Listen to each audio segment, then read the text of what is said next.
혀처럼 갈라지는 것들이라는 제목으로 하나님 말씀 증거하도록 하겠습니다. 오늘은 교회력으로 성령 강림 주일입니다. 오순절이라고도 하죠. 기독교에서는 4대 절기가 있습니다. 가장 큰 절기가 4개가 있어요. 첫 번째는 성탄절, 두 번째는 부활절, 세 번째는 오순절, 네 번째는 추수감사절입니다. 그래서 어떤 크리스찬은 1년에 4번만 교회 오시는 분들이 있어요. 어떤 분은 2번만 오세요. 그래서 부활절과 추수감사절만 오시는 분, 그래서 1년에 2번 오시는 분을 ET 신자라고 그래요. ET 신자, 이스터 땡스기빙 신자. 3번 오시는 분을 CEO 신자라고 합니다. 우리 주님은 ET 신자나 CEO 신자보다 매주 주님 앞에 나와 예배드리는 성도를 기뻐하시는 줄 믿습니다. 자, 유대교에서는 7대 절기가 있습니다. 유대교의 7대 절기. 7대 절기는 유월절, 무교절, 초실절, 오순절, 나팔절, 속죄일, 대속죄일이죠. 초막절. 이게 7대 절기입니다. 자, 이 유대교의 7대 절기 속에는 하나님의 구원의 계획이 담겨져 있고 하나님께서 이 시대를 이끌어 가시는 경륜, 하나님의 그 역사를 어떻게 이 시대 속에 이루어 나가시는지 그 영적인 의미가 달려져 있습니다. 그래서 이 유월절은 영적으로 하나님의 구원 계획 속에서 바라보면 이 유월절은 예수님의 십자가의 죽음을 의미합니다. 그래서 우리가 예수님을 뭐라고 부릅니까? 유월절 어린 양이라 부르죠. 예수님의 십자가의 죽음을 유월절 어린 양의 죽음이라고 그러죠. 그래서 유월절은 예수님의 십자가의 죽음을 의미해요. 무교절은 예수님이 무덤 속에 들어간 날입니다. 예수님의 고난. 예수님의 고난. 자, 그래서 예수 믿는 자들에게 반드시 뭐가 찾아온다는 거예요? 예수 믿는 자에게 뭐가 찾아와요? 고난이 찾아와요. 고난이. 이게 무교절이에요. 무교절. 자, 초실절은 무엇을 의미하냐면, 자, 고린도전서 15장에 보니까 예수님을 뭐라고 말씀했냐면 부활의 첫 열매다. 이 초자는 처음 초자요, 실은 과실실자예요. 처음 열매다. 초실절. 그래서 초실절은 예수님의 부활을 의미해요. 부활의 첫 열매니까. 자, 오순절은 굉장히 중요한 절기인데, 자, 하나님은 오순절에 주신 것이 2가지가 있어요. 자, 구약 시대에 시내산에서 하나님이 모세와 이스라엘 백성들에게 오순절에 무엇을 주셨을까요? 시내산에서 오순절에 하나님이 모세와 이스라엘 백성들에게 뭘 주셨어요? 십계명과 율법을 주셨어요. 자, 신약 성경에서는 하나님이 오순절에 예수님이 부활 승천하신 이후에 제자들에게 무엇을 주셨어요? 성령을 주셨어요. 그래서 오순절은 성령을 주심으로 신약 성경의 교회의 시대가 시작이 되는 거예요. 자, 나팔절은 뭐냐면 우리 찬송가 부르죠? 하나님의 나팔 소리 천지 진동할 때에. 그 다음에 뭐예요?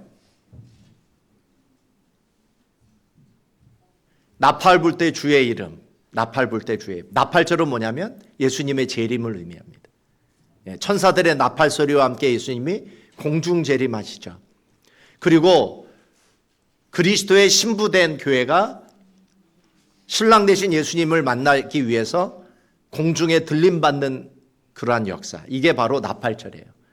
나팔절은 예수님의 재림을 의미합니다. 속죄일은 무엇을 의미하냐면 7년 대환란 때 유대인들이 집단적으로 회개하여 자신들이 십자가에 죽인 예수를 영접하는 집단적인 회개, 유대인들의 집단적인 회개의 때를 가르쳐주는 절기입니다. 이게 대속죄일이에요. 대속죄일. 그러니까 나팔절부터는 아직 우리 시대에 이루어지지 않은 그런 역사죠. 앞으로 일어날 역사입니다. 자, 초막절은 무엇이냐면 공중에 재림하신 예수님이 교회 들림받은 성도들과 함께 이 땅에 오셔서 천년왕국을 이루실 그런 절기를 보여주는 절기가 초막절이에요. 자, 그런데 기독교 4대 절기와 유대교의 7대 절기 중에 겹치는 절기가 있어요. 뭐가 겹쳐요? 오순절이 겹치죠. 오순절이. 그렇죠? 자, 그래서 이 오순절이 오늘이에요. 오늘. 성령 강림 주일. 오늘. 그래서 한국교회 성도들은 성령을 강조하죠. 자, 그런데 성령을 강조하면서도 성령 강림 주일을 중요하게 생각하지 않아요. 그런데 오순절 계열의 교회들이 펜타코스탈 처치라고 그래요. 펜타코스트 처치. 자, 오순절 계통의 교회는 이 성령 강림 주일을 부활절만큼 중요하게 생각해서 오순절 계통 교회는 엄청난 축제 잔치를 벌입니다. 사랑하는 여러분, 지금 오늘 현대교회들 가운데 모든 교단이 다 디클라인 되고 있어요. 디클라인. UMC가 우리 과거에 있었던 UMC 연합감리교회가 동성결혼을 받아들였죠. 그리고 동성애자들한테 목사 안수를 주기 시작하고 교리와 장정, 북커프 디스플린을 바꿨어요. 그게 2024년의 일이에요. 2024년. 그래서 우리가 나왔잖아요. 글로벌 감리교회로. 저희 교회가 속해 있던 뉴 잉글랜드 연회가 우리가 교단을 떠나서 글로벌 감리교회로 왔을 때가 600교회였어요. 600교회. 3년이 지나고 지금 뉴 잉글랜드 연회가 350개의 교회를 문을 닫아요. 600개 중에 350개를 지금 문을 닫고 있어요. 모든 교단들이 타협하면서 문화와 타협하고 사회 변화와 타협하면서 다 디클라인 하는데 유일하게 성장하는 교단이 펜타코스트 처치예요. 오순절 교회들은 성장을 해요. 성장에 성장을 거듭해요. 오순절 개통교회가 1970년대에 교인 수가 5,800만이었어요. 5,800만. 근데 2021년에 조사했더니 오순절 개통의 교회가 6억 5,600만 명. 몇 배가 성장을 했어요? 10배 이상 성장했어요. 성령님을 사모하고 성령의 충만을 사모하는 교회는 성장하게 되어 있는 줄 믿습니다. 신앙생활에 있어서 성령님은 절대적인 분이에요. 예수님이 십자가에 달려 돌아가시고 부활 승천하신 이후에 예수님이 제자들한테 약속하셨어요. 내가 너희를 떠나는 것이 너희들에게 좋은 것이다. 그 이유는 뭐예요? 내가 부활 승천해서 내가 너희들한테 누구를 보내주신다고 약속하셨어요? 성령님을 보내주신다고 약속했기 때문에. 성령님이 오시면 너희들한테 더 유익하다 말씀하시는 거예요. 그래서 성령님의 오심으로 어떤 시대가 시작이 되었어요? 성령의 시대가 시작이 된 거예요. 지금은 어떤 시대예요? 지금은 어떤 시대예요? 성령의 시대예요. 성령의 시대에 성령님을 사모하고 성령 충만을 사모하는 성도들마다 하나님께서 그 사람을 귀히 사용하시는 줄 믿습니다.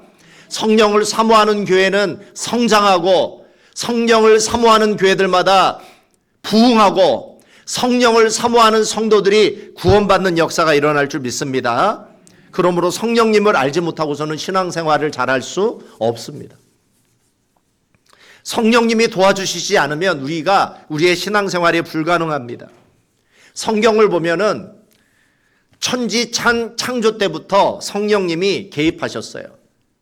성부 하나님, 성자 예수님, 성령 하나님이 창세기에서부터 천지를 창조할 때부터 함께 하셨어요. 그리고 지금으로부터 2000년 전에 오늘 성령님이 이 땅에 강림하신 것입니다. 그래서 성령님이 강림하시면서 시작된 게 무엇일까요? 성령님이 이 땅에 오시면서 무엇이 시작이 되었을까요? 교회가 시작이 된 거예요. 성령님은 교회를 낳으셨어요. 그리고 교회는 성령님을 통해서만이 살아남을 수 있고 성장할 수가 있는 거예요. 부흥할 수가 있는 거예요. 성령님을 통해서 세계의 역사가 바뀌기 시작을 했어요. 기독교가 확장되기 시작했어요. 세계 곳곳의 교회가 부흥되기 시작했어요. 그러므로 저와 여러분은 성령님을 사모해야 될 줄 믿습니다. 여러분, 예수님을 정말 재미있고 즐겁게 믿으려면 성령 받아야 됩니다. 성령 받아야 돼요. 여러분, 미국 욕 중에서 어떤 욕이 있는 줄 아세요? 미국 욕 중에 이런 욕이 굉장히 신령한 욕이에요. 너 성령 받지 말고 목회해라. 성령 받지 말고 목회해라. 욕이에요, 욕. 그거는 감옥이죠. 성령 안 받고 목회하면 감옥이죠. 여러분, 목사만 성령 받아야 되는 게 아니라 우리 성도들도 성령 받아야 돼요. 자, 오늘 본문에서 우리가 읽었던 본문에서 하나님이 약속하신 오순절 성령님을 마가의 다락방에 기도하던 120명의 제자들한테 임하시는 장면이 나옵니다. 우리 사도행전 2장 2절 3절을 읽어보겠습니다. 시작. 호련히 하늘로부터 급하고 강한 바람 같은 소리가 있어 그들이 앉은 온 집에 가득하며 마치 불의 혀처럼 갈라지는 것들이 그들에게 보여 각 사람 위에 하나씩 임하여 있더니 성령님이 제자들 위에 마치 불의 혀처럼 갈라지는 것들이 보이면서 한 사람 한 사람한테 임했다라는 거예요. 그러면서 제자들이 성령을 받게 되면서 180도 달라지기 시작하는 거예요. 예수님을 부인하던 베드로가 성령을 받고 나서요, 복음을 전하기 시작하고 죽음을 두려워하지 아니하고 복음을 전했어요. 그러면서 그가 잡혀서 죽을 때는 십자가에 거꾸로 매달려 죽었습니다. 12제자들이 성령을 받고 부활하신 예수님을 증거할 때 각 나라에 흩어져서 복음을 전할 때 죽음을 두려워하지 않고 복음을 증거하기 시작했다라는 거예요. 오늘 설교 제목을 불의 혀처럼 갈라지는 것들이라고 제가 정한 이유는 뭐냐면, 제가 2001년에 익산 동산교회에서 사역을 할 때, 전도사로 사역을 할 때 그때 총각이었어요. 그때 제가 그 교회에서 매일 철야 기도를 드렸습니다. 매일 철야 기도를 드리다가 갑자기, 물론 이제 제가 철야 기도를 드렸다고 해서 졸지 않았다는 게 아니라 대부분 졸았어요. 그렇지 않겠어요? 12시 이후에 졸면서 이렇게 기도하는데 위에서 하늘에서 불이 떨어지면서 아 뜨거워 하면서 제가 불을 받았어요. 불 같은 성령을 받았어요. 그때가 생각이 나서 오늘 제목을 불의 혀처럼 갈라지는 것들이라고 정했어요. 저는 여러분들도 기도하다가 불을 받기를 소망합니다. 제가 불을 받았더니 한겨울에요, 몸이 뜨거워요. 한겨울에 몸이 뜨거우는 거예요. 그리고 그때부터 병자를 놓고 기도하면 낫기 시작을 하는 거예요. 할렐루야. 여러분, 성령이 제자들에게 임하자 베드로가 설교하기 시작을 했어요. 어떻게 설교했냐면, 너희들이 성령을 받았는데 이 성령을 너희들이 우연히 받은 것이 아니라 너희들이 성령 받기 전에 400년 전에 요엘 선지자가 미리 예언했던 것이다 라는 거죠. 구약시대에는 성령을 누가 받을 수 있었냐면, 성령은 모든 사람에게 주어진 것이 아니라 특별한 직분을 가진 사람에게만 성령이 임했어요. 왕, 선지자, 제사장에게만 성령이 임했어요. 그것도 일시적으로. 그리고 죄를 지으면 성령이 떠났습니다. 그러나 사도행전 이후에 오순절 성령이 임한 이후에 예수님을 믿고 성령을 사모하는 모든 육체에게 성령이 부어지는 줄 믿습니다. 나도 예수 믿고 성령 받기를 소망한다면 아멘 하시기 바랍니다. 성령을 받기를 소망하는 모든 육체마다 성령이 임하는 줄 믿습니다. 성령을 받게 되면 어떤 일이 벌어지냐면 완전히 삶이 바뀌어져요. 우리 오영옥 집사님이 우리 교회 오기 전에 예수의 옛자를 모르던 사람이에요. 예수님이 뭔지 모르던 사람이에요. 저희 교회에 와서 소피아가 죽음에서 살아나는 장면을 보면서 성령을 받고 날마다 성령과 동행하면서 이런 간증이 가능한 줄 믿으시기 바랍니다. 성령 받으면 날마다 성령님과 대화 나누게 되어 있고 성령님의 음성을 듣게 되어 있고 성령님의 인도하심을 따라 그 마음에서 천국을 누리게 되는 줄 믿습니다. 여러분 성령 받는 자들마다 다 이걸 경험하게 돼 있어요. 예. 예수 믿고 성령 받은 우리 모든 성도들이 지금 이것을 체험하고 있는 줄 믿습니다.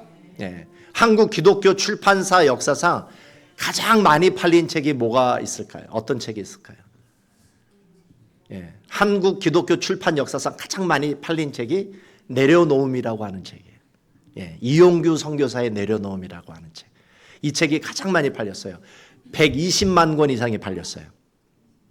기독교 출판사에서 나온 책 중에서요, 10,000권만 팔리면 베스트셀러라고 그래요. 10,000권만 팔리면. 120만 권이 팔렸어요. 자, 이 책이 규장이라는 출판사에서 팔렸는데, 규장의 대표인 여진구라고 하는 대표가 이 내려놓음이라는 책을 출판하게 된 경위를 간증한 적이 있습니다. 여진구 대표가 북경에서 있었던 코스타에 참가를 했다가 북경 코스타의 강사 대기실을 딱 갔는데 그 코스타 강사들은 다 여진구 대표가 아는 사람들. 왜냐하면 여진구 대표가 다 작가로 책을 썼던 사람이기 때문에 북경 코스타 강사들을 다 아는 거예요. 근데 강사실에 딱 갔더니 얼굴을 알지 못하는 한 분이 뻘쭘하게 혼자 앉아 있는 거예요.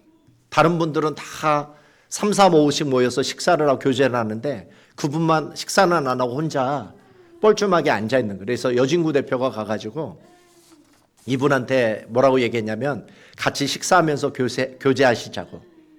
그래서 끌고 이제 같이 식사를 하게 되었습니다. 근데 여진구 대표가 이분한테 이렇게 묻습니다. 제가 코스타 강사는 다 아는데 성함이 어떻게 되십니까? 그리고 오늘 어떤 강의를 하시나요? 이렇게 대답을 했더니 이분이 뭐라고 얘기하냐면, 이용규 선교사가 뭐라고 얘기하냐면, 저는 여기서 강의를 맡은 것이 없습니다. 깜짝 놀란 거예요. 강의를 맡으신 적이 없는 분이 강사실에서 대기하고 있으니까. 그래서 이렇게 묻습니다. 그러면 코스타 강사가 아니시네요? 네, 저는 코스타 강사가 아닙니다. 여진구 대표 이렇게 물어요. 그러면 여기 왜 오셨습니까? 이때 이용규 선교사님이 이렇게 얘기해요. 저는 몽골 선교사고 대학 교수인데 북경에 출장을 갔다가 아침에 기도를 했대요. 아침에 기도를 하는데 갑자기 성령님이 북경에 있는 코스타에 참석하라고 음성을 들려주신 거예요. 아침에. 그래서 그때가 중국 명절이었기 때문에 기차표, 북경에 가는 기차표를 사는 것이 불가능하던 그때에 이용규 선교사님이 이렇게 기도합니다.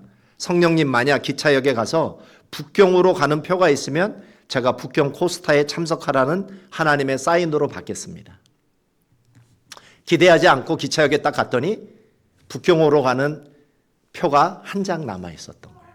그것도 누군가가 취소해서.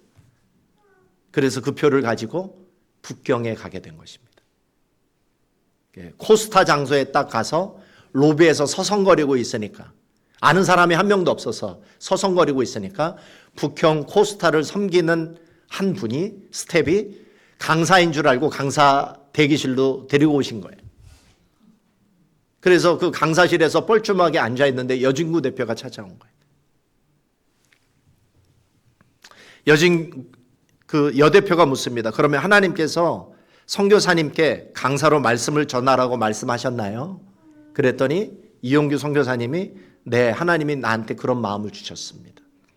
그래서 여 대표가 그때 북경 코스타 전체 총무인 곽수강 목사님께 데리고 갔어요.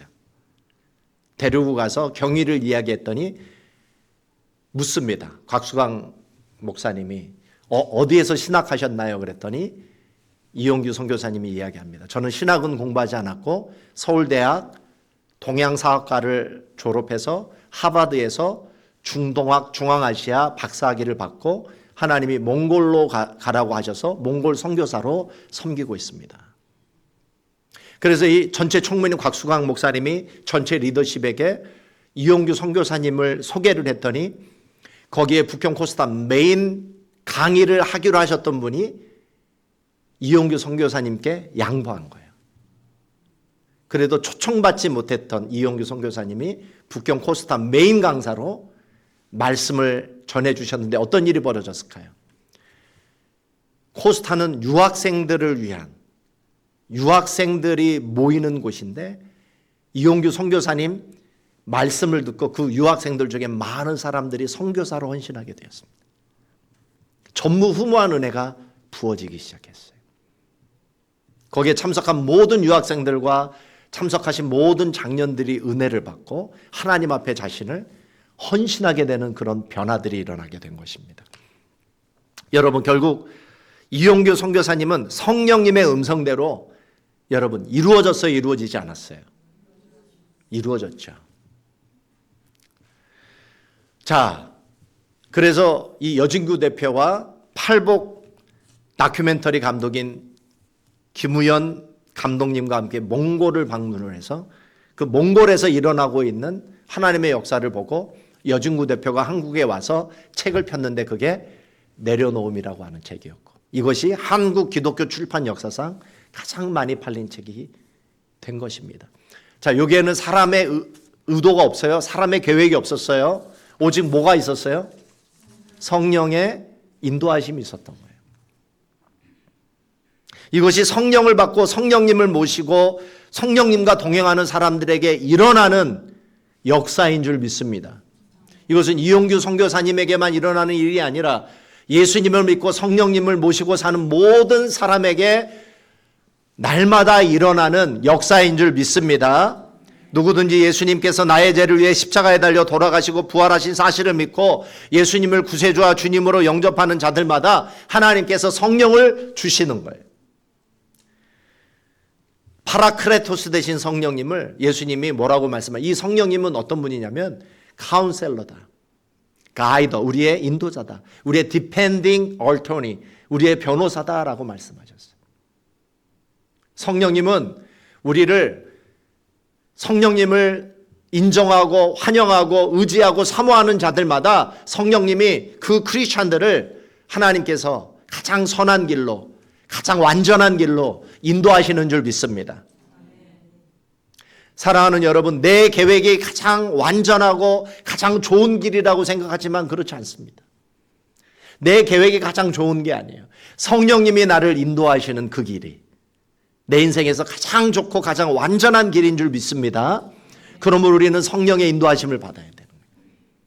내 계획대로 살면 안 됩니다. 내 생각대로 살면 안 되는 거예요. 이것이 예수님을 믿는 사람들마다 날마다 경험하는 일이에요. 제가 2001년도에 익산 동산교회 가게 되었어요. 제가 그때 신학을 공부하지 않았어요. 내비게이터 선교단에서 나와서 이제 신학대학원을 준비하던 평신도 시절이었는데 익산 동산교회에서 저를 전도사로 초청을 해줘서 제자훈련을 좀 해달라고 부탁을 받고 제가 익산 동산교회에 내려갔었어요. 제가 내비게이터에서 가르쳤던 제 제자가 그 익산 동산교회 담임 목사님 아들이었기 때문에 그 아들을 통해서 제가 전도사로 갔어요. 평신도인데 전도사로 불러주시더라고요. 그래서 제자훈련을 했어요. 거기에 딱 갔더니 제가 그때가 30이 넘었던 나이였어요. 한 30살 정도 되었을 때. 30이 딱 됐는데 목사님이 저한테 묻더라고요. 혹시 운전하실 수 있으세요? 왜냐하면 이제 전도사가 봉고차 성도들 실어 날라야 되거든요. 그래서 묻더라고요. 운전하실 수 있습니까? 제가 30살이었는데 운전면허증이 없었어요. 30살이었는데 운전 한 번도 안 해봤어요. 그랬더니 목사님이 하시는 말씀이 당장 운전 그 면허증을 따라고. 그래서 그 목사님 명령에 의해서 제가 그 운전면허학원에 등록을 했어요. 운전면허학원에 등록을 했는데 필기는 하나도 안 가르치고 실기만 가르쳐줘요. 실기만. 그래서 실기만 열심히 준비를 했어요. 필기는 제가 책을 사가지고 혼자 독학을 해서 봐야 되는. 나중에 알고 보니까 필기도 학원이 있더라고요. 근데 학원이 있는 줄 몰랐어요. 그러니까 주구장창 실기만 하다가 필기 시험을 준비해야 되는데 필기 시험을 공부할 시간이 없었어요. 왜냐하면 익산 동산교회는 새벽 예배가 4시 반에 있어요. 4시 반에 새벽 예배 있고 목사님 사택에서 아침 먹고 오전에 제자훈련반 있고 오후에 제자훈련반 있고 저녁 먹고 큐티반이 있었어요. 그러니까 아침 새벽 4시 반에 일어나서 밤 늦게까지 공부할 시간이 없는 거예요. 그래서 이제 큐티반을 마치고 공부하려고 책을 딱 펴놓으면 어떻게 하고 있어요? 제가 자고 있는 거예요. 자고 있느라고 필기시험책 사놓고 1페이지도 못 읽었어요. 1페이지도. 그리고는 필기시험 날짜가 딱 다가온 거예요. 아침에 이제 식사를 하면서 목사님께 말씀드렸어요. 목사님, 제가 필기시험 준비를 못했으니까 다음에 꼭 열심히 공부해가지고 다음에 시험 보겠다고. 그랬더니 그 목사님이 하시는 말씀이 떨어지는 한에서 오늘 시험 보라는 거예요.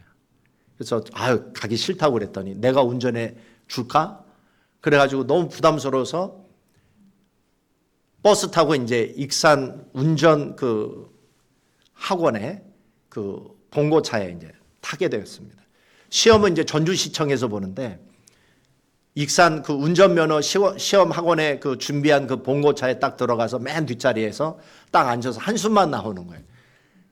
1페이지도 못 봤는데 어떻게 시험 볼까? 그래서 먼 하루를 이렇게 창문으로 이제 멍하니 이렇게 쳐다보고 있는데 제 바로 앞에 앉은 사람이 뒤를 딱 쳐다보더니 저한테 그래요. 저기 그 뒤에 라이터 떨어졌는데 라이터 좀 주워달라는 거예요. 그래서 딱 봤더니 라이터가 아무리 찾아도 없어요. 그래서 라이터 없어요 그랬더니 죄송합니다 그래요. 그래서 라이터를 찾다가 뭘 발견했냐면 A4 용지 한 5장, 4장인가 5장이 떨어져 있더라고. 그래서 4, 5장 딱 펴봤더니 운전면허 필기시험 예상 문제가 나와 있어요. 예상 문제.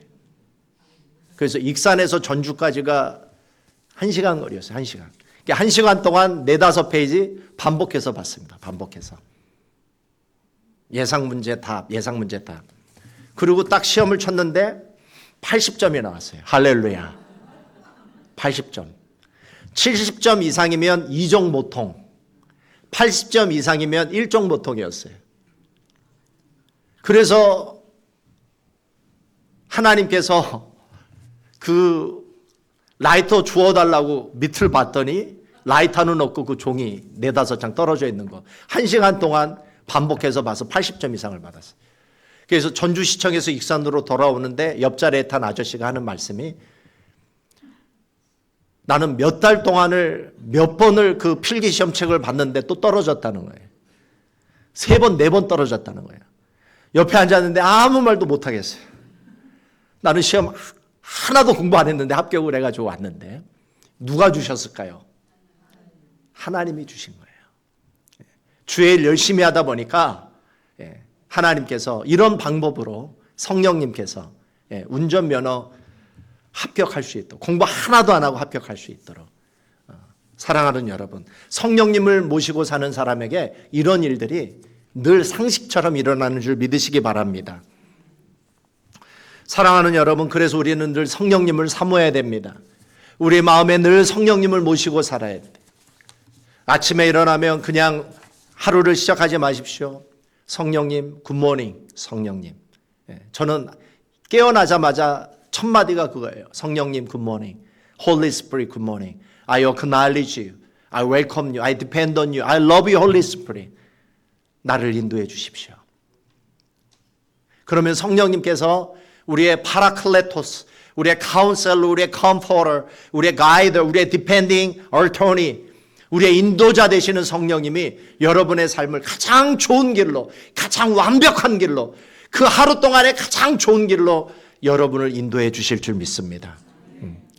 여러분 계획대로 사지 마십시오. 여러분 생각대로 사지 마십시오. 성령님을 가슴에 모시고 성령님을 사모하고 성령님께 인도하심을 받으시며 살아가실 수 있기를 바랍니다.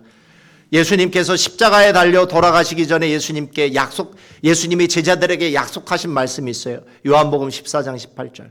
우리 한번 읽어보겠습니다. 시작.